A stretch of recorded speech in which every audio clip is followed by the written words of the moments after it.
Are you just trying to live, laugh, or love? Or are you just trying to do all of the above? This is the podcast for you.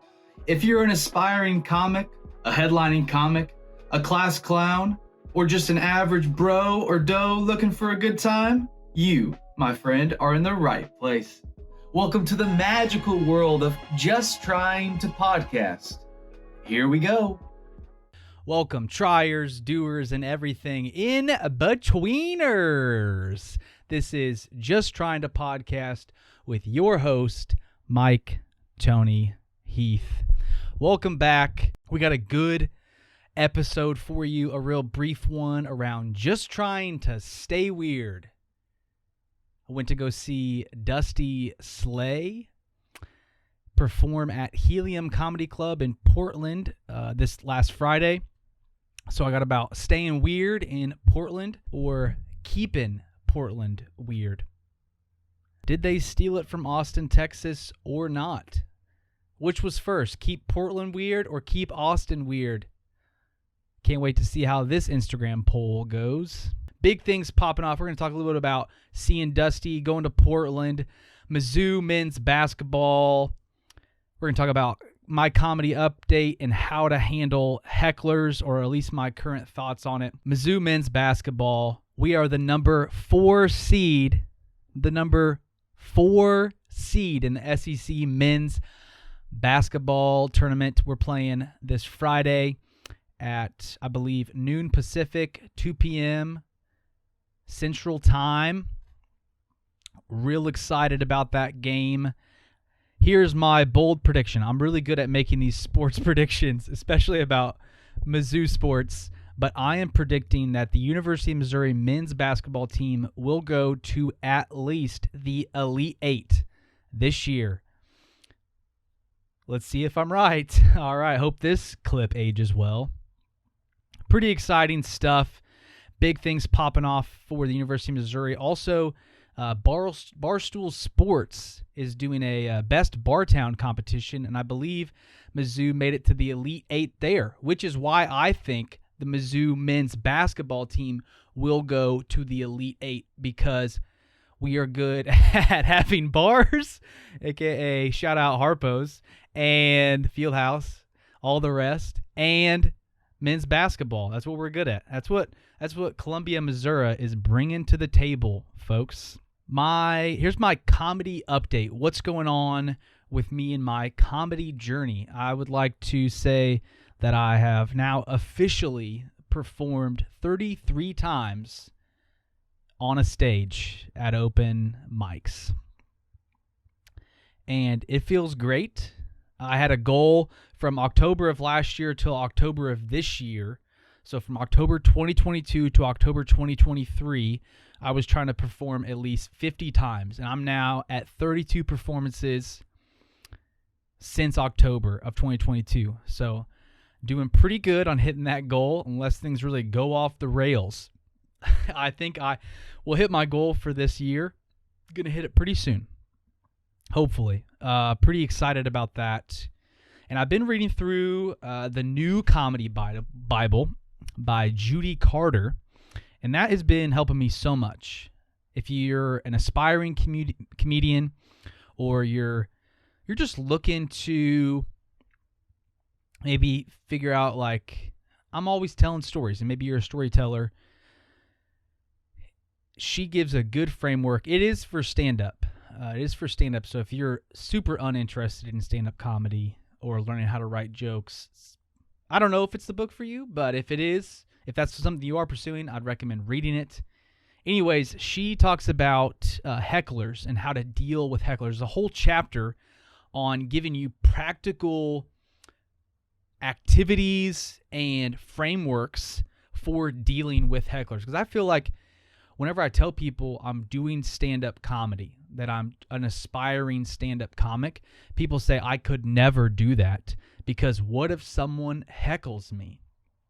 And I've been on stage a lot. I used to, especially over the last couple of years, I was hosting this weekly trivia night. So I would be in front of people from, for at least an hour, sometimes up to 2 hours, and I'm just the point of it, attention for that 2 hours. So I have a lot of stage time, even not in a stand-up context. But anyways, like there's this one time that these railroad workers. Wow, that is a tongue twister, folks. Railroad workers came in and they were gone beyond all belief. And the whole trivia night, up until like the last 15 minutes, they were there. It was a group of about 7 of them. And their team name was, this is a little PG-13. This is the most PG-13 thing we've talked about on the podcast. I might end up clipping this out. Not sure. Their team name was Show Me Your Butthole. And the entire night, they kept yelling that out. Every time they got an answer right, they would yell it out. This one guy approached me in the middle of the trivia night and tried to steal the microphone out of my hand.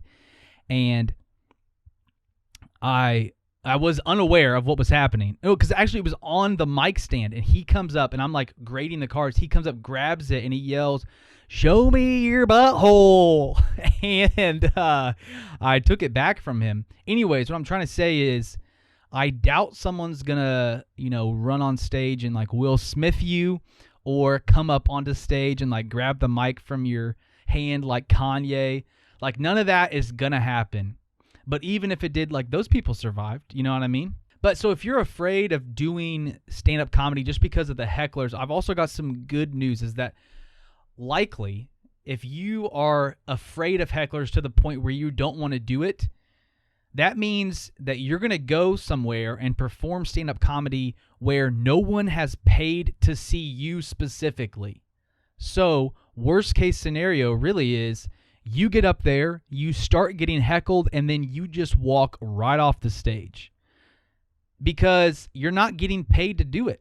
So what's the worst that's going to happen, Like recently I was at because you can just walk off anytime. So here's kind of how I did it. Recently I was at open mic and I was trying a new joke. And I was trying to write this joke about how I'm insecure about how soft my hands are, and how Megan will say, like, "How are your hands so soft?" My wife, Megan. And so I'm trying to write this joke about it, and I haven't figured it out. Anyways, I butchered it on stage as I was trying it for the first time.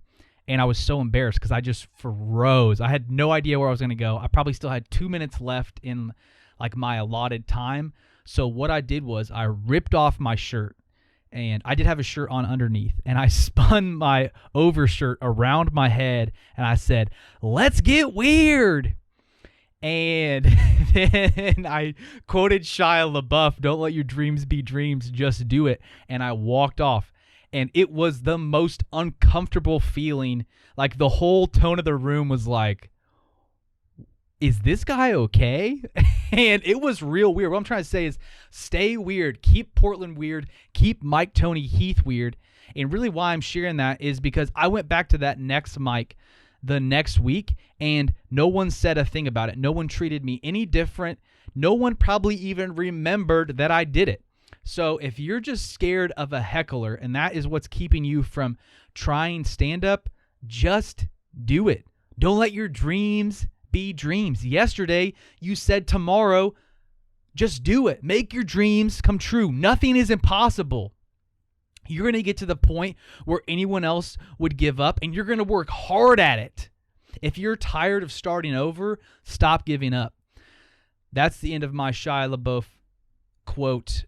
I've probably quoted that 3 or 4 times in the now 9 episodes of this podcast. I wonder how long I can keep it up. A thing I've been complaining about a lot recently is how stupid tipping is, and how tipping has gotten out of control. Like they're asking for tips everywhere. And I'm so proud of these 2 breweries in Seattle who are doing something about it. Optimism Brewing is doing it. I think they're in Cap Hill. And then also Flying Lion Brewery. I've never been there. They are also eliminating tipping, and I am for it. Let's get rid of tipping. It has gotten out of control. No one appreciates it anymore. Service workers, customers were confused how to tip to appropriately do it. And the cultural norms, they're all shaken up. Let's just get rid of it. Let's give people a good paycheck and say goodbye to tipping. That's what the Europeans doing. I'm not saying that Europe is, everything about how Europe does. We should do it, but I think that's something we should, as Americans, become more like Europeans when it comes to tipping. That is something I believe in. All right. So I went to go see Dusty Slay in Portland this weekend. Keep Portland weird. And it was at the Helium Comedy Club, and I loved it. It was a hot show. If you are wondering who Dusty Slay is, if you don't know him, his phrase is, "We're having a good time." And he does this waving a lot.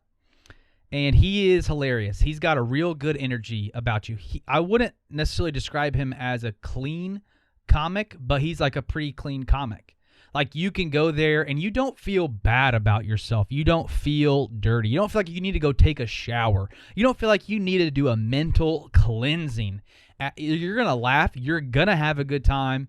You're going to feel the lightheartedness of stand-up comedy. And that is what I love, is that whenever, like, there are really talented, comedians speaking about culture and how culture is broken today and how, like, society is sinful, like Dave Chappelle, a master at doing it. Like, some people hate on Ricky Gervais. I think he does a really good job of just, like, exposing Mark Norman, who I saw in Spokane about a month ago. He does a really good job of just, like, exposing the stupidity of our society, But sometimes that can just feel heavy, like, and we do need to talk about important, heavy things. I think that's a good thing to do, but not all the time. Like, sometimes we just need to laugh about biscuits.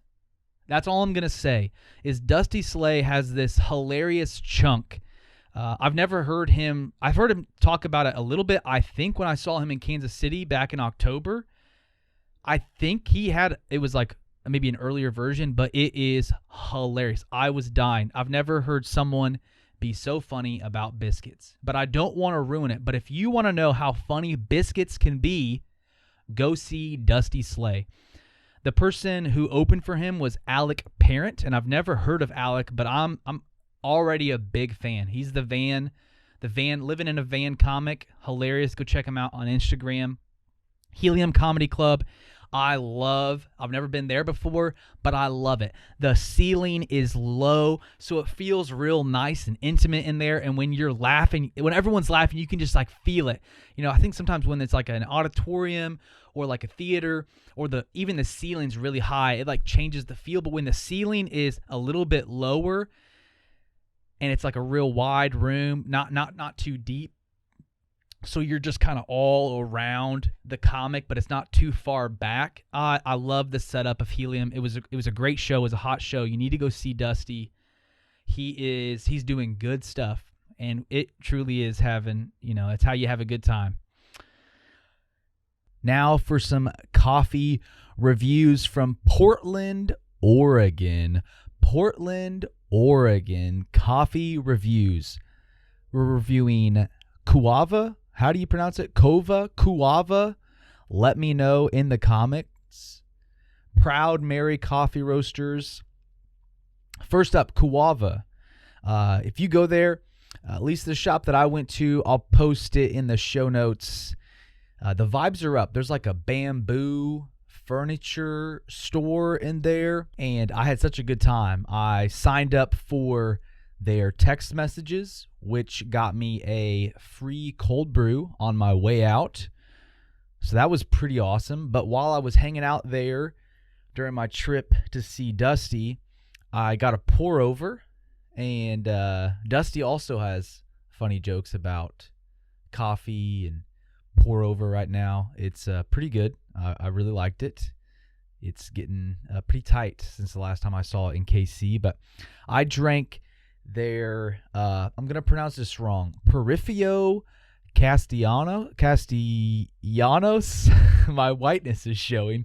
It's from Santa Barbara, Honduras. Here's how it's described. So this coffee, they're processing it, has an extended fermentation of 20 to 24 hours during processing, which boosts its fruit-forward cup profile and showcases a single variety called Pacas, known for both its quality and hardiness.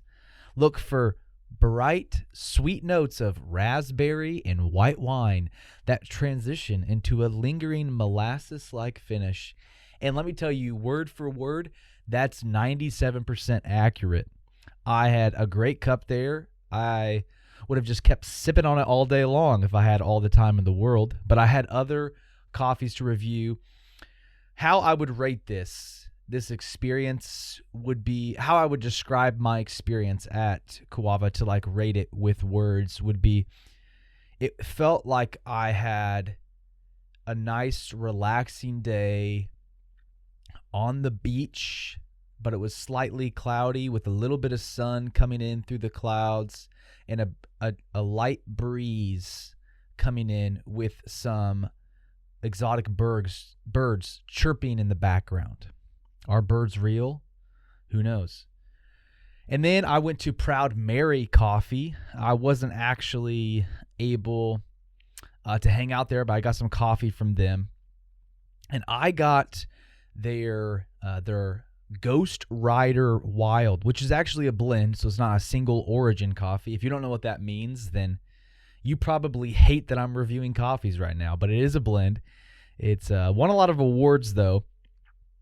It's naturally processed from coffees from Ethiopia and Brazil. It is, as they say, fruit-driven, and the other... Okay, so one of them is fruit-driven, which I imagine is the Ethiopia, and then the Brazil is creamy af. Now, I'm not sure what af means. I know a lot about coffee, and I'm trying to think creamy, acidic flavor. I don't know what the AF stands for, but it's creamy af.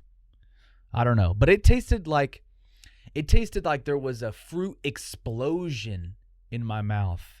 It felt like I was running through Willy Wonka's candy store or his factory, just plucking fruit from the trees that were candy delicious. It was great. I love it. I love Proud Mary Coffee. I love Kawava. I love coffee. Thank you for listening to my coffee reviews from Portland.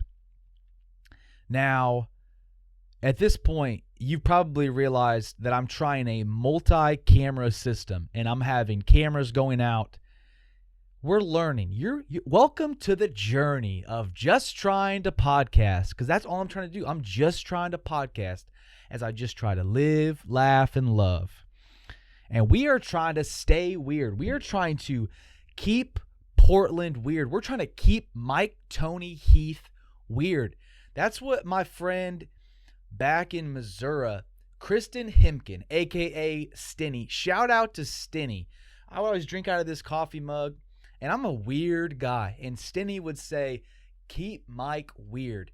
And this is my segue to say, buy my merch. The new t-shirt, the Keep Mike, Tony, Heath Weird t-shirt, inspired by none other than Kristen Himkin. Thank you so much, Stinny.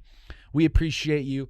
Support my dreams of being a comedian. One day, we'll all be hanging out at a comedy club. Me, you. We're going to be kicking back after a show. And we're going to be reminiscing about this journey. Maybe you started doing comedy, and maybe you just found stand-up comedy. You're like, wow, what a cool world that we're just living in right now, just enjoying life. This is incredible. Thank you so much. We're going to wrap things up with just talking about my upcoming dates for comedy. Coming up at the end of March, I will be performing at Tacoma Comedy Club at their open mic. This is a free show, and it's one of the best clubs. From what I heard, it's one of the best clubs in the Seattle area. I haven't been there yet. I'm real excited to go perform at the open mic. It's a free show. I think there's like 20 or something comics performing. I can't remember who's closing that night, but I will put that in the show notes, and so you'll know. But if you're in the area, I would love to see you come out to Tacoma Comedy Club. We'll hang out. I think it's like a 4 or 5 minute set there that I'll have. But then the big show that I'm pushing, I'm inviting everybody to come out. We're hoping to sell it out. It's called the Fresh and Stale Comedy Showcase. It is all about new and up-and-coming comics here in the Seattle area, but also a successful professional comedian. Taylor Clark is going to be headlining the show. I've never seen him perform, but I know he's a very funny guy. Like, you can find him online. He's going to be headlining that show Thursday, March 23rd at the Shanghai Room, which is, if you're plugging into Google Maps, is North Star Diner. It's a diner by day, bar, comedy club by night. And it's going to be a hot show. We have tickets are only $10. $10. Okay, tickets are only $10, and they're on sale today. So go overhead to MikeTonyHeath.com. You can find the link to buy that ticket and buy a ticket for a friend. You know, bless somebody with free comedy that you pay for. Headlining show again is Taylor Clark, and then the features are going to be PJ and Michael Aguilera. These are hilarious comedians here in the Seattle area. And then there's many other up-and-coming comics like myself performing that night.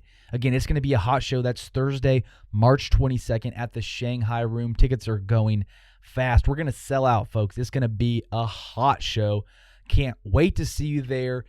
Thank you if you've made it this far in the podcast, I'm just so proud of you. Thank you for dealing with the multi-camera learning that we are experiencing collectively right now.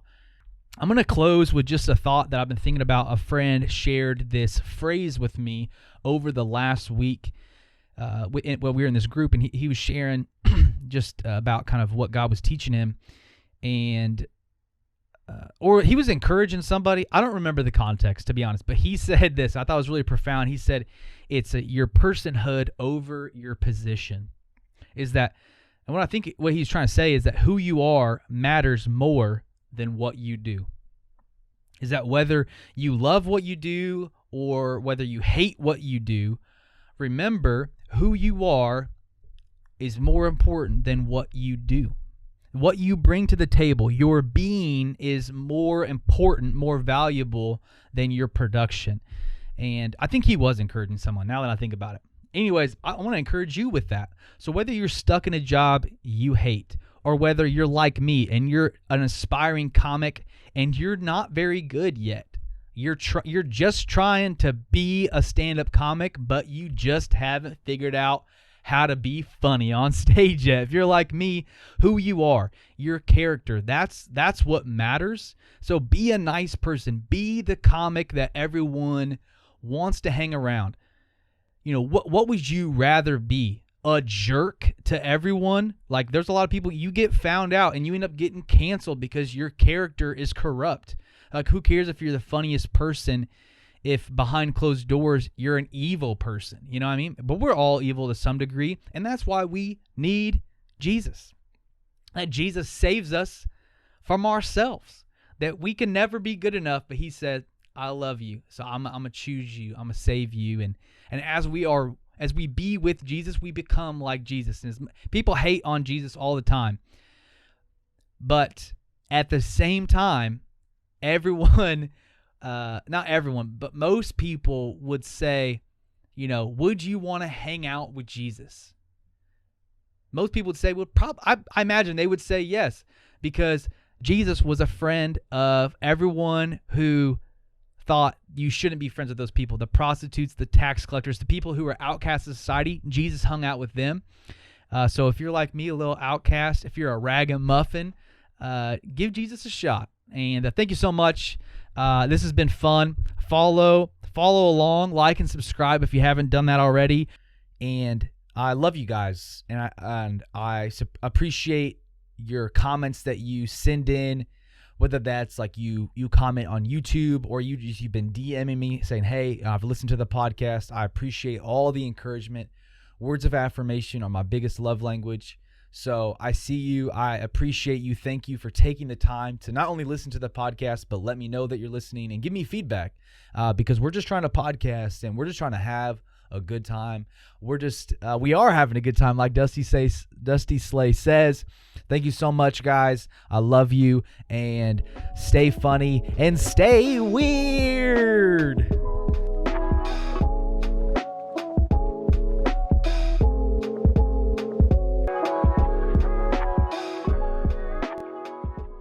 great shot.